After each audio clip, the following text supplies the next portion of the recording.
안녕하세요. 갈라렛 선교 수도의 조바로 수사입니다. 성부와 성자와 성령의 이름으로 아멘. 그리스도 사랑이 우리를 다그칩니다. 30번째 강좌를 시작하도록 하겠습니다. 누가복음 13장 34절에서 36절의 말씀입니다. 에루살렘아 에루살렘아. 이 복음 내용이 그렇습니다. 예수님께서 에루살렘을 방문하셔가지고 에루살렘아 에루살렘아 하시면서 우시는 장면인데요. 에루살렘이 예언자를 죽이고 자기에게 파견된 이들에게 돌을 던져 죽이기까지 하였다. 암탉이 새끼 병아리를 품듯이 그렇게 내가 했건만 몇 번이나 나의 자녀들을 모으려고 하였던가. 그러나 너희는 마다하였다. 그래서 너희 집이 무너져 버릴 것이다. 복음 말씀은 이렇게 우리한테 경종을 울리고 있습니다. 이 복음 말씀을 들으면 신앙을 살아가고 있는 우리들은 가슴이 쿵할 때가 있습니다. 왜 그러냐면 우리 역시 예수님이 매일 당신 자녀들을 모으기 위해서 부르고 있습니다. 바오로야, 젬마야. 그 부르는 소리에 귀 기울여 응답하는 신자들도 있지만 응답하지 않고 세상의 중심을 두고 멋대로 살아가는 사람들도 많이 있다는 겁니다. 예수님 시대에 예수님께서 그렇게 많은 기적을 하시고 병자들을 고치고 또 가난한 이들을 위로하시고 그렇게 했지만 많은 사람들이 배척을 했습니다. 근데 거기에서 특히 배척하는 사람들이 율법학자와 바리사이, 사두가이, 종교의 핵심적인 사람들이 반대를 했던 것입니다. 그리고 또 거기에 덧붙여서 핵명 세력들 있죠. 이스라엘 독립을 위해서 싸우는 그런 사람들도 성서를 보면 반대를 했습니다. 오늘날에도 우리가 신앙 안에서 보면 한국 교회의 실정을 보면 지금 코로나로 팬데믹 상태에 이렇게 해서 조금 풀리기는 했습니다만은 저지난주에 가톨릭 신문을 보니까 미사 참여 수가 8.9%라고 그래요. 그러니까 신자가 100명 있는데 미사 참여자 수가 10명이 안 된다는 얘기입니다. 우리에게도 굉장히 2000년 전 그런 시대에 걸맞게 우리 시대에도 지금 그런 것들이 밀려 들어오고 있습니다. 신앙인들에게 오늘도 예수님은 에루살렘을 3번 부르듯이 에루살렘아 에루살렘아 에루살렘아 왜 너희는 나를 모르느냐 오늘도 우리들에게 반문하십니다. 우리를 그렇게 부르고 계시지만 우리 신앙인 가운데는 미동도 하지 않은 채 하루하루를 살아가는 사람들이 있습니다. 우리 신앙인들은 예수님의 부르는 소리를 귀를 막고 있습니다. 이유가 뭘까요? 왜 그렇게 선하고 좋고 좋은 영원한 생명의 길을 마다하고 사람들은 그렇게 반대 방향으로 길을 쓸까요? 제가 이렇게 신앙생활 하면서, 수도생활 하면서 이렇게 성당에 안 나가고 쉬시는 분들을 많이 만납니다. 근데 종교 지도자들이 굉장히 조심해야 한다는 생각을 합니다. 왜 그러냐면 종교 지도자의 말을 한마디는 신앙을 살아가는 사람들에게는 그 말 한마디 자체가 희망과 용기를 줄 수도 있지만 말 한마디가 절망과 구렁텅이로 몰아넣을 수도 있기 때문입니다. 많은 신자들이 오히려 밖에서 상처받는 것보다 교회 안에서 깊은 상처들을 입고 쉬는 교우들을 많이 볼 수가 있습니다. 공통적인 점은 교회 안에서 상처를 받아버리면 회복하기가 굉장히 많은 시간이 걸린다는 사실입니다. 왜 그러냐면 바오로 사도께서 말씀하시기를 하느님의 말씀은 쌍날칼이라고 그랬습니다. 그래서 우리가 말을 한마디 잘못하면 싹둑 잘려버립니다, 신앙이. 그러니까 나무가 새싹이 나오는 것을 잘라버리는 거예요. 그래서 교회의 상처는 굉장히 오래 갑니다. 우리는 알게 모르게 자기의 신앙을 가지고 사람들을 자기 신앙 기준에 맞춰서 이웃을 상대하기 때문에 오히려 그 신앙이 그 사람을 상처를 주고 그 사람을 묶어버리는 그런 결과를 가져오고 있습니다. 그런 것들을 우리가 하나하나 살펴봐야 한다는 것입니다.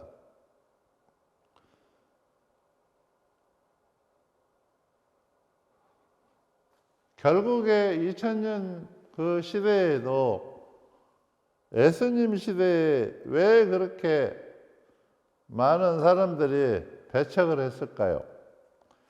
결국에 종교 지도자들이 자기들은 높은 자리, 명예 이런 것들을 추구하면서 결국에 신앙인 지도자답게 살지 못했기 때문에 그 불평과 불편이 만연하는 시대에 예수님께서 등장하셨지만 귀 기울이는 사람도 많았지만 반대로 귀를 닫아버리는 그러한 사람들도 많았다는 것입니다. 이 시대에도 똑같습니다. 이 시대에도 우리가 가지고 있는 가치관이나 우리가 가지고 있는 그런 생각을 가지고 이웃을 대한다면 우리는 똑같은 우를 범하게 된다는 것입니다.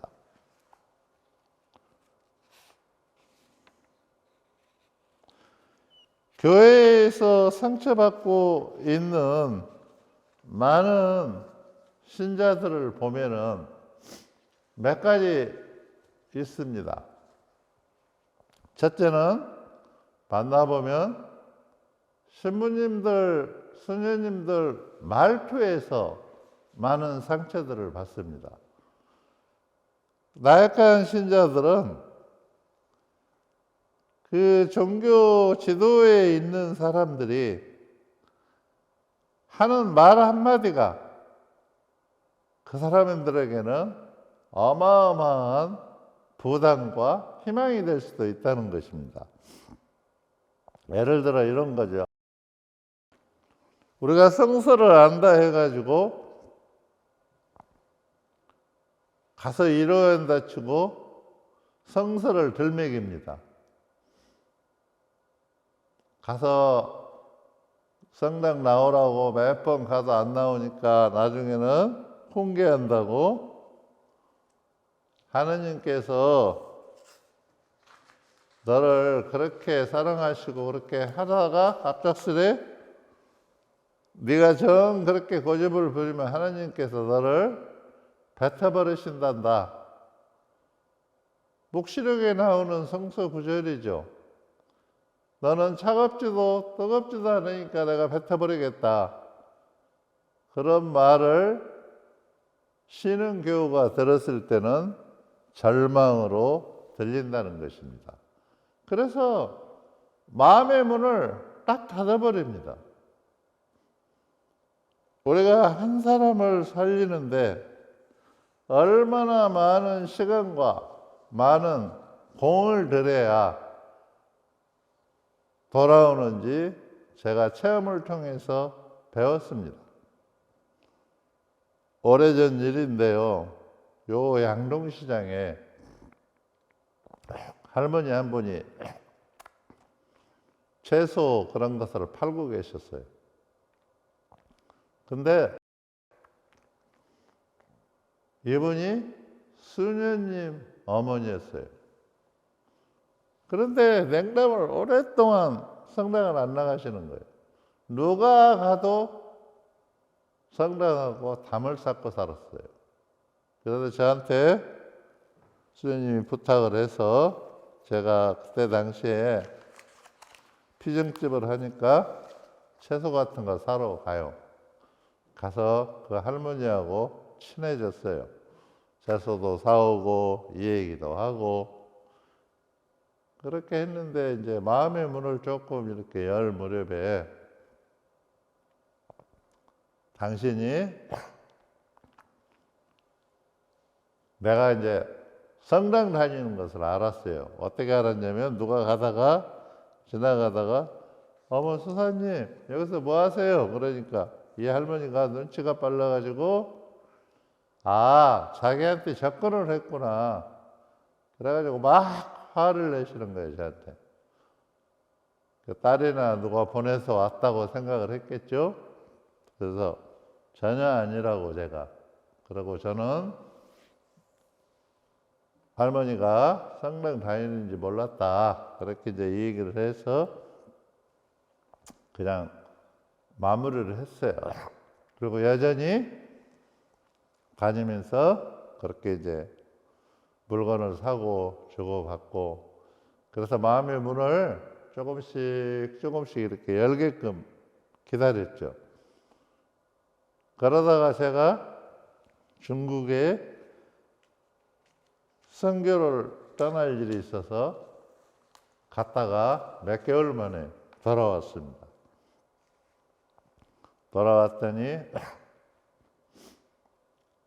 돌아와서 이제 다시 거기를 가가지고 그 분한테 이제 인사를 했어요. 그랬더니 막 화를 내시는 거예요. 어디 갔다 왔냐고. 그래서 왜 그렇게 화를 내시냐고 그랬더니 막 눈물을 글썽거리면서 내가 나타나지 않는 몇 개월 동안에 지옥 같은 삶을 살았다는 거예요. 그래서 왜 그러십니까? 했더니 그렇게 따뜻하게 말해주고 자기를 그렇게 위로해주고 하던 수사님이 이제는 자기 곁에 오지 않는다는 그 절망감을 너무 뼈저리게 느껴요. 얼마나 내가 못되게 그랬으면 그 착한 수사가 이제 나를 만나러 오지 않을까 그 생각을 해서 그렇게 고통스러웠다는 얘기를 합니다. 그래서 이제 기회가 그때 왔기 때문에 냉담을 풀으시라고 하고 이제 제가 도와드릴 테니까 편안하게 여생을 신앙생활을 하시라고 그랬더니 그렇게 이제 방향을 잡았습니다. 잡아가지고 제가 물었어요. 신앙 풀고 나서 무엇이 어머니를 26년 동안 그렇게 어떤 것이 상처를 주어서 어머니를 그렇게 묶었습니까? 그랬더니 별거 아니에요. 제가 볼 때는. 그렇지만 어머니한테는 충격적인 것이었습니다. 그게 뭐냐면 신부님한테 뭐를 가서 모르는 게 있어서 물었대요. 그랬더니 한 번 물어서 몰라서 두 번째 갔더니 무식하게 그것도 모르냐. 아무리 무식해도 신앙이지 뭐 이렇게 얘기를 했나 봐요. 그러니까 그게 상처가 돼가지고 26년이라는 세월을 그렇게 암흑 속에 사신 거예요. 저는 그때 그 체험을 통해서 수도자나 성직자, 특히 교회의 봉사직을 맡고 있는 모든 봉사직에 있는 우리 신자들은 정신을 바짝 차려야 한다는 생각을 합니다. 내 말 한마디가 사람을 죄짓게 해서 정말 구렁텅이에 못 넣는다면 그 책임은 고스란히 죄를 유발시킨 본인들이 책임을 져야 한다는 겁니다. 예수님께서 이렇게 말씀하셨습니다. 네가 형제를 죄짓게 하거든 연자 맷돌을 목에 걸고 바다에 빠져라. 그것이 지옥불에 들어가는 것보다 훨씬 낫다고 그랬습니다. 얼마나 무시무시한 말씀이십니까? 우리가 오늘 또 예수님께서 부르십니다. 저는 쉬고 있는 많은 신자들에게 부탁드리고 싶습니다. 기회가 항상 있는 것이 아닙니다. 우리는 태어날 때는 순서대로 태어나지만 죽음을 맞이할 때는 순서가 없다는 사실입니다. 오늘도 여러분을 부르고 계십니다. 예수님은 예루살렘아 예루살렘아 바오로야 바오로야 젬마야 젬마야 이렇게. 그렇다면 그 소리에 귀 기울여서 나의 바위보다도 굳어버린 그 마음을 하느님의 사랑으로 녹여서 내가 새 삶을 시작해야 하지 않겠습니까? 어차피 우리는 시간이 흐르면 죽음이라는 것을 맞이하게 됩니다.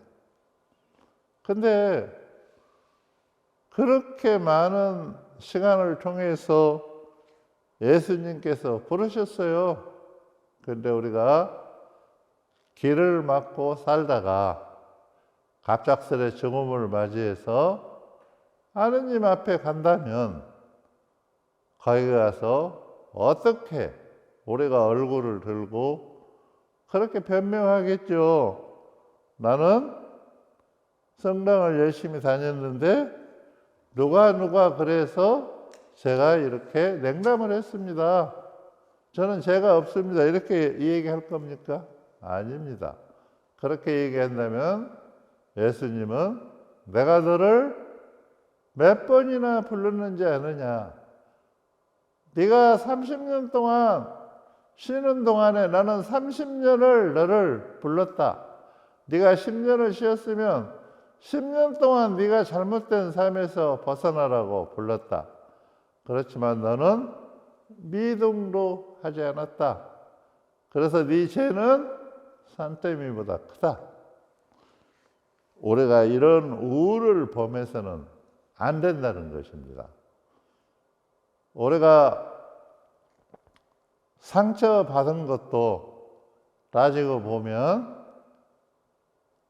자신의 신앙 문제와 자신의 삶 문제가 얽혀 있다는 것을 들여다볼 수가 있습니다.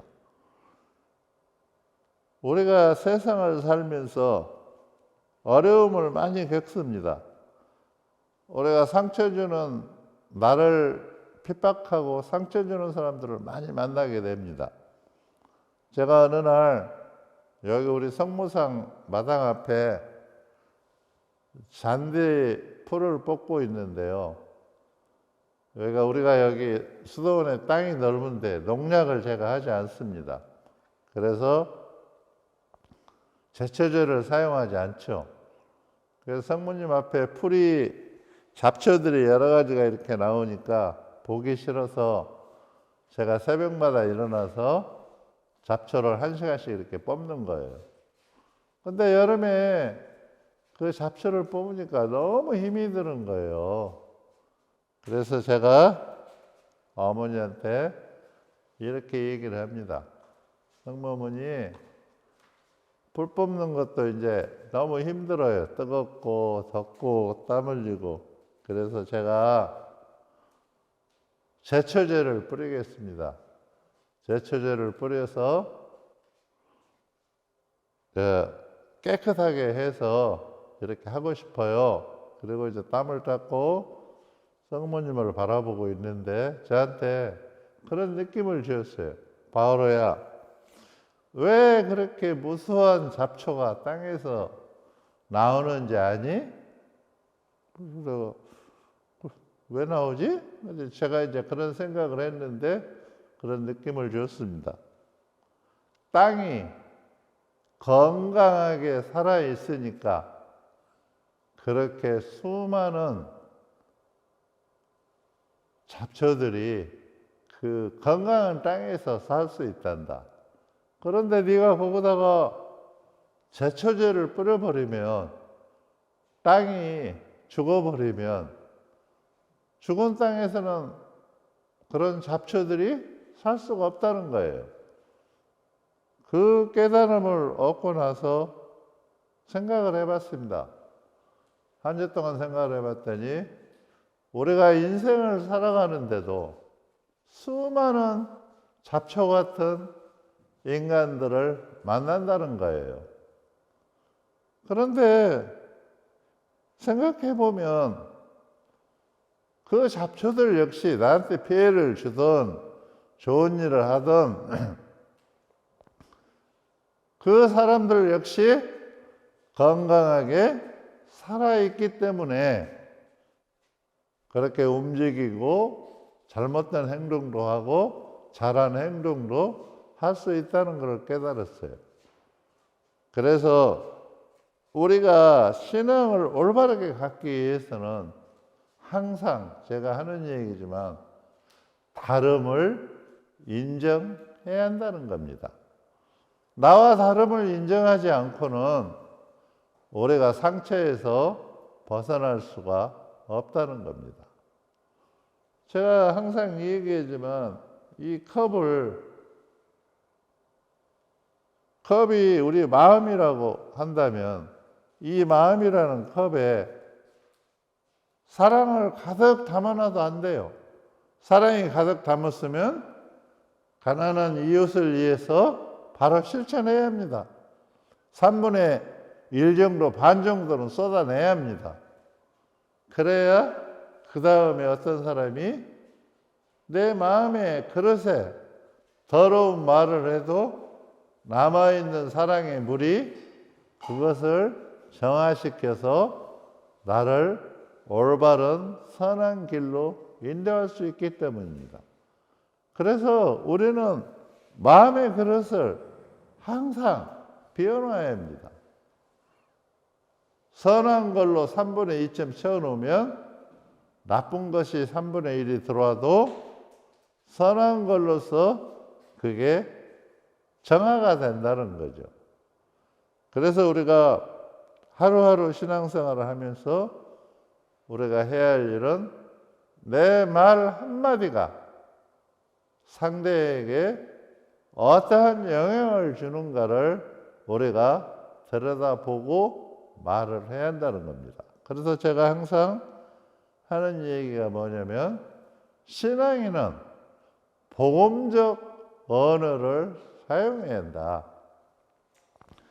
세상 사람들이 쓰는 그런 무지막스러한 말을 가지고는 우리가 복음을 전할 수도 없고 예수님의 말씀을 실천할 수도 없습니다.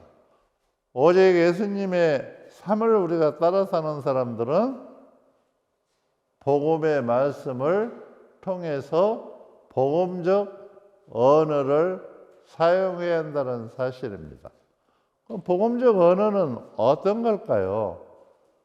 복음적 언어는 부드러운 말, 위로의 말, 희망의 말, 기쁨의 말, 평화의 말, 이런 것들이 복음적 언어입니다.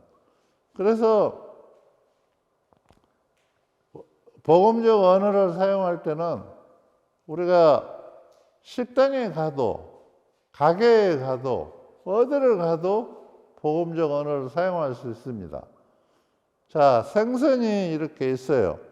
내가 생선을 사러 갔는데 꼬부러진 할머니가 그 생선을 이렇게 팔고 있어요. 그러면 어머니 아니면 이모 생선 몇 마리 주세요.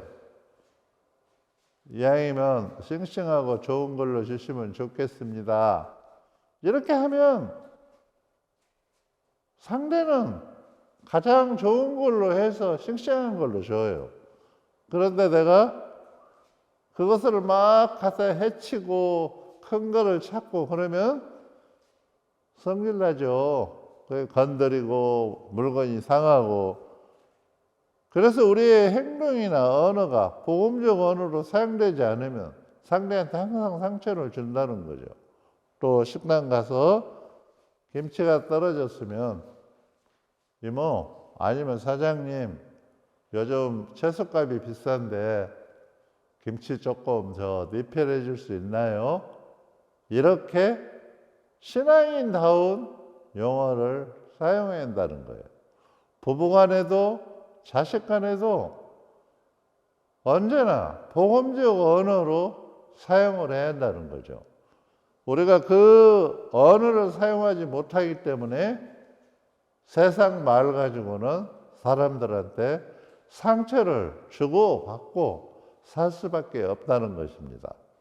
우리의 말 한마디가 한 사람의 영혼을 살찌게도 하고 풍요롭게도 하고 우리의 말 한마디가 한 사람의 영혼을 절망과 구렁텅이로 몰아넣을 수 있다는 것을 항상 기억하면서 우리가 신앙생활을 한다면 상처 주는 일을 많이 줄일 수 있고 또 그 상처가 줄어듦으로써 교회를 쉬게 하는 많은 신자들을 또 하느님 품으로 인도할 수 있다는 것을 기억하십시오. 감사합니다. 성부와 성자와 성령의 이름으로.